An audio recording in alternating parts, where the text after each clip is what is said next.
Hello everyone, welcome back to my channel Learn Well with Sheila Ma'am. Today I am going to explain you associative property. इसके पहले हमने देखा था closure property और उसमें जो देखे थे कि क्लोजर प्रॉपर्टी क्या होल नंबर्स को फॉलो करती है कि नहीं करती है।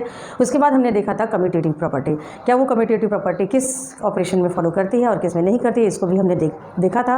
अभी हम इस वीडियो में देखेंगे कि एसोसिएटिव प्रॉपर्टी क्या होल नंबर्स को फॉलो करती है और किन किन जो हम ऑपरेशन करते हैं जैसे कि एडिशन में, सब्ट्रैक्शन, मल्टीप्लिकेशन और डिवीजन में किस में ये फॉलो करती है और किस में नहीं फॉलो करती है, इसमें हम देखेंगे। तो अगर आप मेरे वीडियो को पहली बार देख रहे हैं तो please do subscribe my channel. अगर आपको मेरा वीडियो अच्छा लगे तो प्लीज़ लाइक शेयर जरूर करिएगा और कमेंट में जरूर लिखिए कि आपको मेरा वीडियो कैसा लगा। ठीक है, तो चलिए देखते हैं कि एसोसिएटिव प्रॉपर्टी होती क्या है। तो जो एसोसिएटिव प्रॉपर्टी होती है वो प्रॉपर्टी को हम क्या कहते हैं कि जो एसोसिएटिव प्रॉपर्टी में जो होते हैं नंबर्स हमारे कितने होते हैं, 3 नंबर्स होते हैं। जैसे कि हमने यहाँ पे लिया है 7, 5, 4 और ये 7, 5, 4 ये सारे क्या है, होल नंबर्स हैं। ठीक है, यहाँ पर हम ये देखेंगे कि जो हम एसोसिएट करेंगे यानी कि इसका हम ग्रुपिंग करेंगे। जैसे कि मान लीजिए मैं 7 + 5 कर दूँ, ठीक है, और उसके बाद में मैं 4 को ऐड कर दूं। ठीक है, मैंने ग्रुप किसका बनाया, यहाँ पर 7 और 5 का ग्रुप किया है। 7 और 5 एक होल नंबर है और जो ऐड कर रही हूँ मैं 4 नंबर जो है ये भी एक होल नंबर है। ठीक है, तो एसोसिएटिव प्रॉपर्टी क्या एडिशन को फॉलो करती है या नहीं करती है, यानी देखेंगे कि जो एडिशन करते समय क्या ये होल नंबर्स को फॉलो करती है, यानी होल नंबर्स आते हैं कि नहीं आते, इसको हम देखेंगे। तो सबसे पहले ये देखेंगे कि जब हमने ग्रुप किया है 7 और 5 का, तो 7 और 5 का अगर ग्रुपिंग किया तो आंसर यहाँ पर 7 + 5 हुआ 12 और 12 + 4 अगर कर दूँ तो आंसर क्या हो जाएगा, यहाँ पर अब देखेंगे 12 + 4 आंसर हो जाएगा 16। ठीक है, अब नेक्स्ट वहीं पर हमने क्या किया, अब जो 7 + 5 + 4 है अगर मैं इसकी ग्रुपिंग कर दूँ, क्या ग्रुपिंग कर दूँ 5 + 4 का। ठीक है, 5 + 4 में अगर मैं 7 को ऐड कर दूँ तो क्या ये आंसर मेरा 16 आता है कि नहीं आता है, इसको हम देखेंगे। ठीक है, तो यहाँ पर हमने क्या किया है, ग्रुपिंग किया है 5 + 4 का। अगर मैं 5 + 4 करूं तो आंसर क्या मिलेगा मुझे, यहाँ पर 9। ठीक है, और 9 में मैं 7 जो दिया है 7 को ऐड कर दूं, यानी 7 प्लस ऐड अगर मैं करती हूँ तो आंसर मुझे मिलेगा 16। ठीक है, तो इसका मतलब क्या हुआ है कि जब भी मैंने ये जो ग्रुपिंग किया है, 2 तरीके से ग्रुपिंग हुआ है मेरा। फर्स्ट ग्रुपिंग हमने 7 + 5 किया है, प्लस ऐड कर दिया है 4 को, तो यहाँ आंसर आया है 16। ठीक है, नेक्स्ट हमने जो ग्रुपिंग किया है 5 + 4 को एक ग्रुप कर दिया है, यानी इसका एक ग्रुप बना दिया है और उसमें 7 को ऐड कर दिया तो भी आंसर मुझे 16 मिला है। इसका मतलब है कि एसोसिएटिव प्रॉपर्टी क्या करती है, होल नंबर को फॉलो करती है एडिशन में। ठीक है, किस में फॉलो करती है, एडिशन में, यानी ये जो है एडिशन के लिए है, यानी एसोसिएटिव प्रॉपर्टी क्या है, एडिशन के लिए। चलिए एक नंबर और हम देख लेते हैं, एक नंबर और कोई भी ले लेते हैं। सपोज मैंने सेकंड जो एग्जांपल लिया है, क्या लिया है 6 + 8 + 2। ठीक है, और यहाँ पर भी हम क्या करेंगे 6 + 8 + 2 कर लेते हैं। ठीक है, 3 नंबर्स हमारे पास है, इसका मैंने ग्रुप बना लिया है। क्या बनाया है, 6 + 8 का एक ग्रुप कर दिया है। अगर 6 + 8 करती हूँ तो क्या मिलता है मुझे 14। ठीक है, और 14 में अगर मैं 2 को ऐड कर दूंगी तो यहाँ पे भी मुझे क्या मिलेगा 16 मिलेगा। क्या मिलेगा 16 मिलता है। नेक्स्ट नंबर अगर मैं देखूँ कि अगर इसको मैं ग्रुप कर दूँ 8 + 2 को अगर मैं ग्रुप कर देती हूँ यहाँ पर, तो 8 और 2 को अगर ऐड कर देती हूँ तो पहले 6 को ऐसे ही लिखूँगी और 8 और 2 को अगर मैं प्लस करती हूँ तो यहाँ होगा 10 और 10 में 6 को ऐड करती हूँ तो मिलता है 16। ठीक है, यानी दोनों ही सिचुएशन में क्या मिला है मुझे, आंसर मिला है 16। So here we can say addition is associative for whole numbers. Okay, next हम देखेंगे क्या मल्टीप्लिकेशन के लिए ये एसोसिएटिव प्रॉपर्टी क्या है, वर्केबल या नहीं है। चलिए एग्जांपल के थ्रू इसको भी समझ लेते हैं कि क्या ये वर्केबल है या नहीं, क्या ये प्रॉपर्टी होल नंबर्स में काम आती है या नहीं आती, या क्या इसको मल्टीप्लाई करने से होल नंबर्स हमें मिलते हैं कि नहीं मिलते। चलिए देख लेते हैं। तो यहाँ पे हमने जो एग्जांपल दिया है, एग्जांपल है 7 × 4 × 8। ठीक, अब एसोसिएटिव का मतलब हम इसको 2 ग्रुप करेंगे, मतलब ये जो नंबर्स है इसका हमने क्या किया, ग्रुपिंग किया। अगर मैं ग्रुपिंग की हूँ 7 × 4 का तो आंसर क्या मिलेगा, यहाँ पर 4 × अगर 7 करूँगी तो 7 4 जा कितना हो जाएगा 28। ठीक है, अब 28 को अगर मैं 8 से मल्टीप्लाई करूँ तो आंसर क्या होगा ये हमें बताना है। ठीक है, तो यहाँ पर अगर मैं मल्टीप्लाई करती हूँ तो 8 8 जा 64 होता है, 64 को 4 6 कैरी, 8 2 जा 16, 16 + 6 कितना हो जाएगा 222, यानी क्या हो गया यहाँ पर हमारा आंसर क्या मिला है 224। ठीक है, तो यहाँ हमने देखा कि जब हमने ग्रुपिंग किया है तो 3 होल नंबर्स हमने यहाँ पे लिए हैं और 3 होल नंबर्स में ग्रुपिंग किया है 7 × 4 का, और एक जो हमारा आंसर है क्या है 8 है। तो 7 × 4 को जब किए हैं तो 28 आया, 28 को 8 से मल्टीप्लाई किया तो 204 आया है। ठीक है, अब नेक्स्ट यहाँ पे भी हम देख लेते हैं, अगर यहाँ पर मैं कर दूँ ग्रुपिंग 4 और 8 का, तो 4 और 8 का अगर ग्रुपिंग करती हूँ तो 7 को हम लिख लेंगे ऐसे और ये दोनों को मल्टीप्लाई करते हैं तो कितना आंसर होगा ये देखेंगे। तो सबसे पहले अगर मैं 4 को मल्टीप्लाई करूँ 8 से तो कितना हो जाएगा, यहाँ पर 32 होगा। क्या होगा 32। और अगर 7 को 32 से मल्टीप्लाई कर दूँ तो क्या आंसर हो जाएगा, यहाँ पर 7 2 जा 14 हो जाएगा 1 कैरी और 7 3 जा कितना हो जाएगा 21, 21 प्लस 1 यहाँ पर हो जाएगा 22, ठीक है।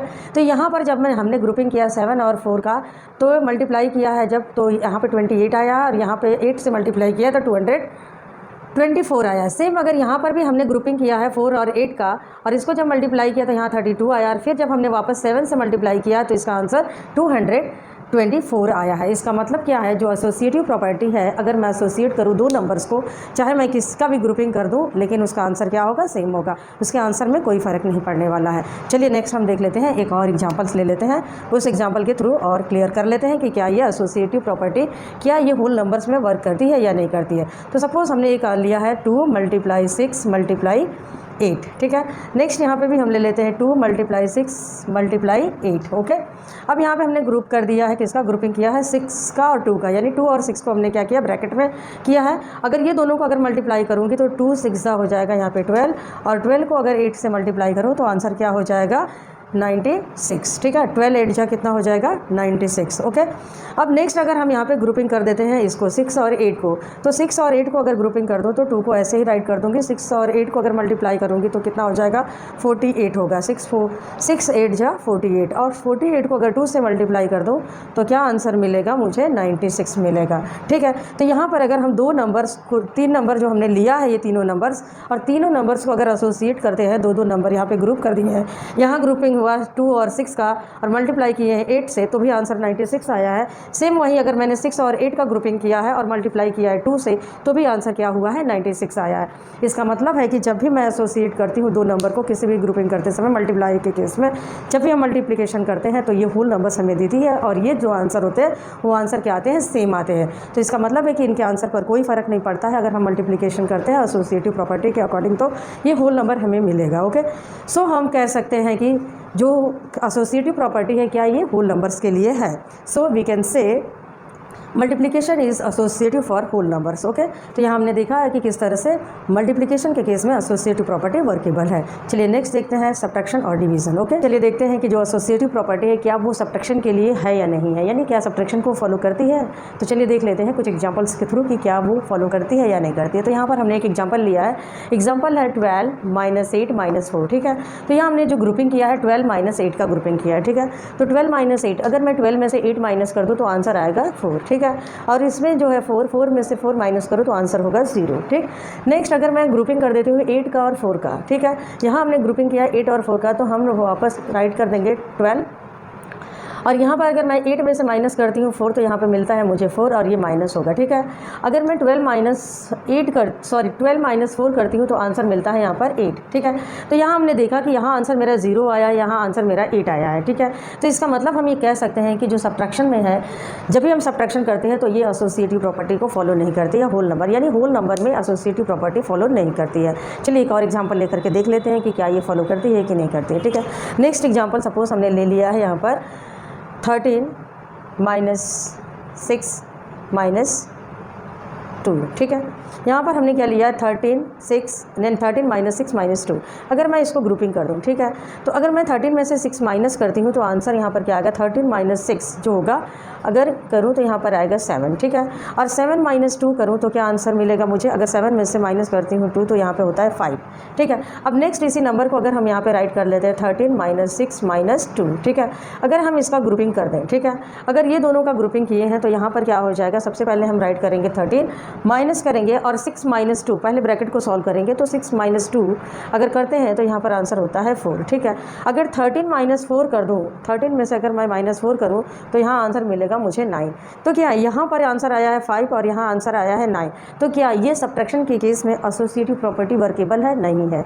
इसका मतलब कि हम कह सकते हैं कि एसोसिएटिव प्रॉपर्टी होल नंबर के को फॉलो नहीं करती है। किसको फॉलो नहीं करती है, ये होल नंबर को फॉलो नहीं करती है। So we can say subtraction is not associative for whole numbers, okay. यानी हम ये कह सकते हैं कि जो सब्ट्रैक्शन के लिए ये जो है होल नंबर्स को फॉलो नहीं करते, यानी एसोसिएटिव प्रॉपर्टी जो होगी वो क्या करेगी, होल नंबर को फॉलो नहीं करेगी। चलिए देखते हैं कि क्या एसोसिएटिविटी प्रॉपर्टी डिवीजन में फॉलो होती है कि नहीं, क्या होती है, यानी ये जो एसोसिएटिव प्रॉपर्टी है वो डिवीजन को फॉलो करती है कि नहीं करती है। चलिए देखते हैं, तो कुछ एग्जाम्पल के थ्रू हम समझ लेते हैं कि क्या ये प्रॉपर्टी वर्केबल है या नहीं।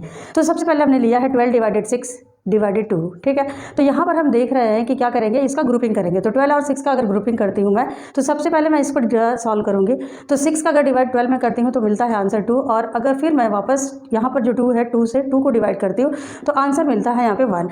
सेम उसी तरह से अगर मैं 6 और 2 का ग्रुपिंग कर लेती हूँ तो 2 को 6 से अगर डिवाइड करूँगी तो सबसे पहले यहाँ पर 12 को ऐसे ही डिवाइड कर लेंगे, और अगर मैं 2 को 6 से डिवाइड कर देती हूँ तो क्या 2 का डिवाइड अगर हम 6 में करेंगे तो यहाँ पर आंसर मिलेगा 3। अब 3 से हम 12 को डिवाइड करेंगे तो आंसर मिलेगा 4, ठीक है। तो यहाँ हम क्या देख रहे हैं कि यहाँ आंसर 1 आया है और यहाँ आंसर 4 आया है। यानी दोनों ही केस में जब हमने ग्रुपिंग किया है, दोनों ही केस में अगर जो ग्रुपिंग किए हैं तो ग्रुपिंग करने से आंसर जो मिलता है वो डिफरेंट मिलता है, यानी ये जो है डिवीज़न को फॉलो नहीं करती है। तो इस तरह से हम कह सकते हैं कि division is not associative for whole number. Okay, अगर आपको मेरा वीडियो अच्छा लगा हो तो प्लीज़ लाइक शेयर सब्सक्राइब जरूर करिए। मिलते हैं नेक्स्ट वीडियो में।